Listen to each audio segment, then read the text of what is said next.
आइए जानते हैं एंडोमेट्रियल पॉलिप क्या है।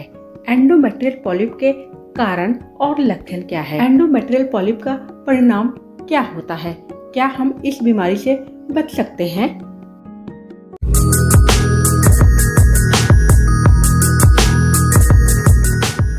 हम महिलाओं को हेल्थ से जुड़ी बहुत सारे प्रॉब्लम से सामना करना पड़ता है और उसमें एंडोमेट्रियल पॉलिप भी आता है।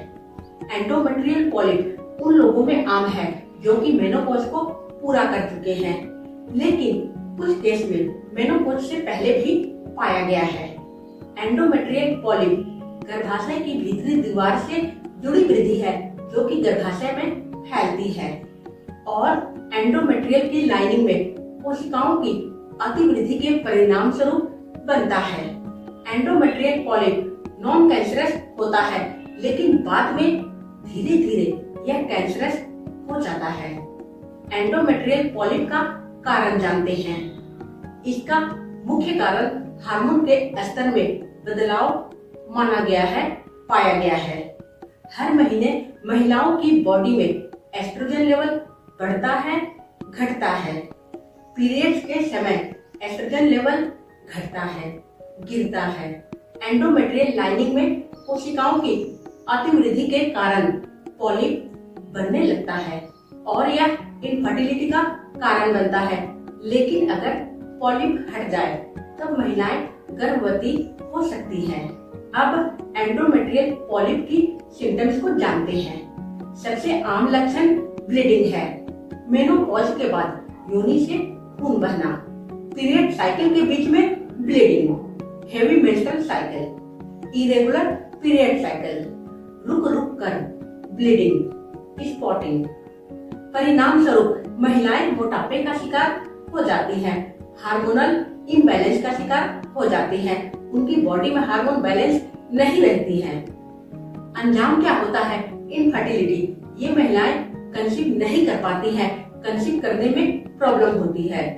दोस्तों, रिसर्च में यह पाया गया है कि जो महिलाएं योगासन नियमित करती हैं, हेल्दी खान पान लेती हैं, उनकी बॉडी में एस्ट्रोजन लेवल बैलेंस रहता है। योगासन नियमित करने से यूट्रस डिसीज दूर होती है, हमारी पेल्विक मसल्स को स्ट्रेंथ मिलती है, हमारी यूट्रस में oxygen flow, blood flow increase होती है, टॉक्सिन्स बाहर निकलती है, बॉडी के हार्मोन्स बैलेंस होते हैं, स्ट्रेस, एंजाइटी दूर होती है, जो कि एंडोमेट्रियल पॉलिप का कारण माना गया है। इसलिए दोस्तों, हेल्दी खान पान लें, योगासन समय पर करें, नियमित सुबह उठकर योगासन करें। आपकी बीमारी नेचुरल तरीके से दूर होगी। आइए देखते हैं कि आपको कौन कौन सी योगासन नियमित करनी चाहिए और दोस्तों साथ में हेल्दी खान पान अवश्य लें। रिप्रोडक्टिव ऑर्गन्स, एब्डोमिनल ऑर्गन्स में एनर्जी की प्रवाह को बनाए रखने के लिए कपालभाति अवश्य करें। अपने बैक को स्ट्रेट करते हुए पद्मासन में बैठ जाएं। दोनों हाथों को ध्यान मुद्रा में रखें। माउथ, आंखों को बंद रखें। लंबी गहरी सांस अपनी लंग्स में धीरे धीरे भरें। पेट को अंदर की तरफ प्रेस करते हुए कॉन्टिन्यूली ब्रीद आउट करें। अब आपको पेट को अंदर की तरफ प्रेस करते हुए ब्रीद आउट करना है। इनहेल हम नहीं लेंगे, एक्टिव एक्सेल होगी। Duration 3 to 5 minute. बॉडी की नस नाड़ियों की प्यूरिफिकेशन के लिए नाड़ी शोधन प्राणायाम हमें डेली करनी चाहिए। पद्मासन में बैठते हुए राइट नॉस्ट्रिल को थंब से बंद करें। लेफ्ट नॉस्ट्रिल से धीरे धीरे सांस को अपनी लंग्स में भरें। 5 सेकेंड्स तक भरना है। लेफ्ट नॉस्ट्रिल को रिंग फिंगर, मिडिल फिंगर से बंद करते हुए सांस को 5 सेकेंड्स तक लंग्स में होल्ड रखें। होल्ड के समय दोनों नॉस्ट्रिल को हम फिंगर से बंद किए हैं। कुछ सेकेंड्स के बाद राइट नॉस्ट्रिल से थंब को हटाते हुए धीरे धीरे ब्रीद आउट करें। ब्रीद आउट की ड्यूरेशन लंबी होगी। 7 सेकेंड्स तक ब्रीद आउट करना है। 2 सेकेंड्स नॉस्ट्रिल के बाहर सांस को होल्ड करते हुए पुनः राइट नॉस्ट्रिल से सांस को धीरे धीरे अंदर भरें। 5 सेकेंड्स तक भरना है। राइट नॉस्ट्रिल को थंब से बंद करें। सांस को लंग्स में होल्ड रखें। 5 सेकेंड्स तक होल्ड रखना है। लेफ्ट नॉस्ट्रिल से रिंग फिंगर, मिडिल फिंगर को हटाते हुए धीरे धीरे ब्रीद आउट करें। ब्रीद आउट की ड्यूरेशन लंबी होगी। नोस्ट्रिल के बाहर 2 सेकेंड तक सांस को होल्ड रखें। पुनः लेफ्ट नोस्ट्रिल से धीरे धीरे सांस को अंदर भरें। इस क्रिया को दोहराती जाएं। नाड़ी शोधन प्राणायाम डेली करने से सभी नस नाड़ियों का प्यूरिफिकेशन होता है। सभी ऑर्गन्स की कार्य करने की क्षमता इम्प्रूव होती है, इनहैंस होती है। यूट्रस से जुड़ी हुई नस नाड़ियों का भी प्यूरिफिकेशन होता है। टॉक्सिन्स, एस्ट्रोजन लेवल रिड्यूस होता है। स्ट्रेस, एंजाइटी दूर होते हैं। बॉडी के हार्मोन्स बैलेंस होते हैं। सभी नस नाड़ियों की प्यूरिफिकेशन होने के कारण ही सभी अंगों में ऑक्सीजन फ्लो इंक्रीज होती है, प्योर ब्लड फ्लो इंक्रीज होती है। सभी हार्मोन्स के साथ साथ रिप्रोडक्टिव हार्मोन्स भी बूस्ट होते हैं। नाड़ी शोधन प्राणायाम की सही स्टेप्स को ध्यान से सुने और डेली करें। कपालभाति करने के बाद ही नाड़ी शोधन प्राणायाम हमें करनी चाहिए। कपालभाति करने से हमारी बॉडी के अंदर बहुत सारी गर्मी पैदा होती है, जो कि नाड़ी शोधन प्राणायाम करने से वह गर्मी दूर हो जाती है। अगर हम 3 मिनट तक कपालभाति करते हैं, तब हमें 5 मिनट तक नाड़ी शोधन प्राणायाम करनी चाहिए। नाड़ी शोधन प्राणायाम की शुरुआत हम राइट नोस्ट्रिल से करते हैं, अतः हमें लेफ्ट नोस्ट्रिल से इसकी अंत करनी चाहिए। लेफ्ट नोस्ट्रिल से सांस को छोड़ते हुए हम इसकी अंत करेंगे। नाड़ी शोधन प्राणायाम करने के समय हमें अपना पूरा ध्यान सांस के ऊपर केंद्रित करना है। अपनी ध्यान को इधर उधर की ध्वनि के ऊपर नहीं ले जाना है। पूरा ध्यान हमें अपनी सांस के ऊपर ही केंद्रित करना है कि हम किस अनुपात में सांस को भर रहे हैं, किस अनुपात में हम सांस को होल्ड करते हैं, किस अनुपात में हम सांस को छोड़ते हैं। पूरा ध्यान इसलिए अपनी सांस के ऊपर ही केंद्रित करना है, नहीं तो लाभ के बजाय हानि मिलेगी। नाड़ी शोधन प्राणायाम हमारी बॉडी के लिए वरदान है, इसलिए अपनी बॉडी को बीमारियों से दूर करने के लिए नाड़ी शोधन प्राणायाम आप डेली करें। आपकी यूट्रस डिसीज पूरी तरह से दूर होगी, बॉडी के टॉक्सिन्स बाहर निकलेंगे। पेल्विक मसल्स को स्ट्रेंथ देने के लिए, पेल्विक ऑर्गन्स में ब्लड फ्लो इंक्रीज करने के लिए बद्धकोणासन योगा पोज, जिसे बाउंड एंगल योगा पोज कहा गया है, आपको डेली करना है। फुट की सोल्स को ज्वाइन करते हुए दोनों हाथों से अपने फुट को पकड़ते हुए लेग्स में नीच में अप एंड डाउन की मूवमेंट दे। बैक को स्ट्रेट रखना है, कंधों को ओपन रखना है, आंखों को बंद रखें। बद्धकोणासन योगा पोज आपको 5 मिनट तक डेली करना है। पेल्विक मसल्स को स्ट्रेंथ मिलेगी, हमारे यूट्रस में ब्लड फ्लो इंक्रीज होगी, एस्ट्रोजन लेवल बैलेंस होगा, यूट्रस डिसीज ठीक होगी। लंबी गहरी सांस धीरे धीरे अपनी लंग्स में भरें। सांस को छोड़ते हुए अपनी बॉडी को फ्लोर के ऊपर धीरे धीरे बेंड करें। हेड को फ्लोर के ऊपर टिकाएं, ब्रीथ को होल्ड रखें। इस पोज में रुकें।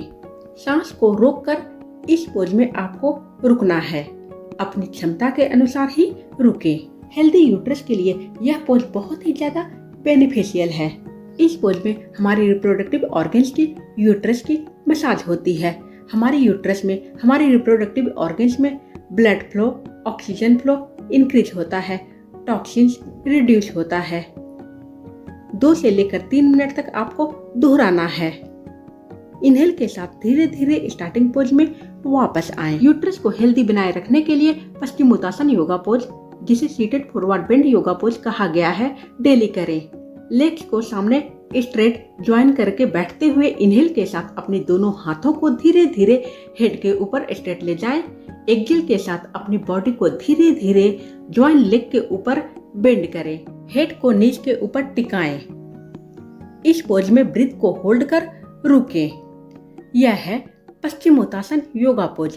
पश्चिमोत्तासन योगा पोज डेली करने से हमारी यूट्रस डिसीज पूरी तरह से ठीक होती है।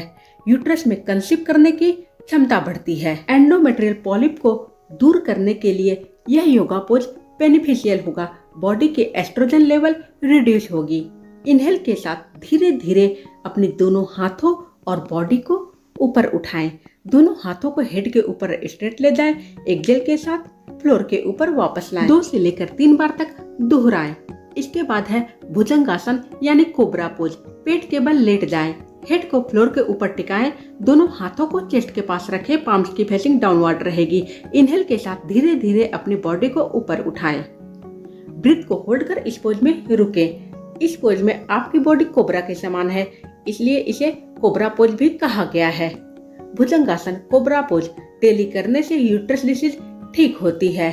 इस पोज में हमारे एब्डोमिनल ऑर्गन्स की मसाज होती है, एस्ट्रोजन लेवल रिड्यूस होता है, बॉडी के हार्मोन्स बैलेंस होते हैं। इस पोज में आपको रुकना है, ब्रीथ को होल्ड कर रुकना है। एक्सेल के साथ स्टार्टिंग पोज में वापस आएं, 2 से लेकर 3 बार तक दोहराएं। दूसरे स्टेप से मैं आपको दिखा रही हूँ। इनहेल के साथ अपनी बॉडी को इतना ऊपर उठाएं, ब्रीथ को होल्ड कर सामने देखें।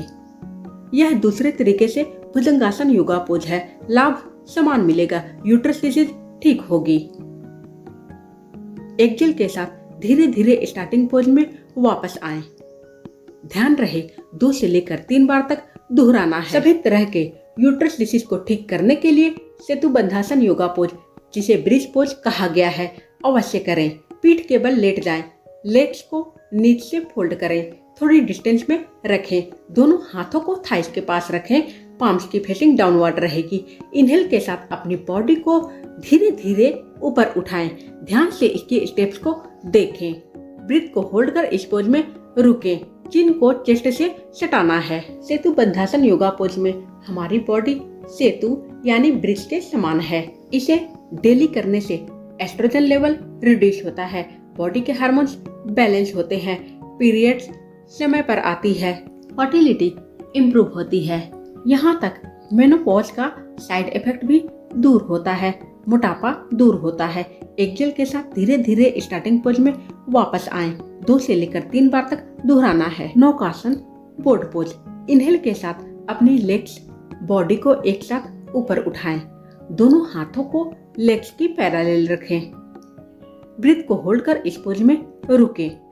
नौकासन योगा पोज डेली करने से यूट्रस डिसीज ठीक होती है, 2 से लेकर 3 बार तक दोहराना है। ये सभी योगासन डेली करने से यूट्रस डिसीज दूर होती है, यूट्रस हेल्दी होती है। एक्सेल के साथ स्टार्टिंग पोज में वापस आएं, 2 से लेकर 3 बार तक दोहराएं। अब है उत्तान पादासन योगा पोज। इनहेल के साथ अपने दोनों लेग्स को एक साथ थाइस तक ऊपर उठाएं, एक्सेल के साथ फ्लोर के ऊपर वापस ले जाएं। इनहेल और एक्सेल के साथ इस पोज को दोहराएं। उत्ताना पादासन योगा पोज डेली करने से हमारे यूट्रस में ऑक्सीजन फ्लो इंक्रीज होती है, ब्लड फ्लो इंक्रीज होती है, पेल्विक मसल्स को स्ट्रेंथ मिलती है, टॉक्सिन्स बाहर निकलती है। यूट्रस डिसीज को ठीक करने में बेनिफिशियल योगा पोज है। 5 से लेकर 10 मिनट तक आपको उत्तान पादासन योगा पोज डेली करना है। योगासन में हमें टाइम देनी चाहिए, बॉडी की एस्ट्रोजन लेवल रिड्यूस होगी, पीरियड्स समय पर आएगी, पीरियड से जुड़ी हुई समस्याएं दूर होगी, बॉडी के हार्मोन्स बैलेंस होंगे, मोटापा दूर होगा। रिसर्च में यह पाया गया है कि जो लोग योगासन डेली करते हैं उन्हें यूट्रस संबंधित बीमारियां नहीं होती है। अब है मत्स्यासन यानी फिश पोज। लोटस पोज में बैठें, इस तरह बैठना है, दोनों हाथों को बैक के पीछे फ्लोर के ऊपर ले जाएं। हाथों की सपोर्ट से अपनी बॉडी को पीछे की तरफ बेंड करें, हेड की टॉप को फ्लोर के ऊपर टिकाएं, दोनों हाथों से लेग्स की टोच को पकड़ें, निगाहें फ्लोर के ऊपर टिकाएं। इस पोज में रुककर लंबी गहरी सांस भरें, लंबी गहरी सांस छोड़ें। इस पोज में हमारी कंधे, बैक फ्लोर के ऊपर पूरी तरह से है, हाफ सर्कल के समान है। इस पोज में हमारी एब्डोमिनल ऑर्गन्स की मसाज होती है, हमारी यूट्रस की मसाज होती है। यूट्रस में ब्लड फ्लो इंक्रीज होता है, एस्ट्रोजन लेवल रिड्यूस होता है। हाथों की सपोर्ट से स्टार्टिंग पोज में वापस रिप्रोडक्टिव ऑर्गन्स को बूस्ट करने के लिए उष्ट्रासन यानी कैमल पोज जरूर करें। वज्रासन पोज में बैठते हुए नीज के ऊपर खड़े हो जाएं, बॉडी को पीछे की तरफ बेंड करते हुए दोनों हाथों को अपने एंकल्स के ऊपर टिकाएं। यह है उष्ट्रासन यानी कैमल पोज। उष्ट्रासन यानी कैमल पोज डेली करने से एस्ट्रोजन लेवल रिड्यूस होती है, रिप्रोडक्टिव ऑर्गन्स की कार्य करने की क्षमता इम्प्रूव होती है। इस पोज में आपको कुछ सेकंड्स के लिए रुकना है। और भी बहुत सारे योगासन हैं जिससे कि यूट्रस डिसीज ठीक होती है। स्टार्टिंग पोज में वापस आए। प्यारे दोस्तों, बहुत सारे योगासन के साथ जल्द ही वापस आ रही हूँ। धन्यवाद दोस्तों।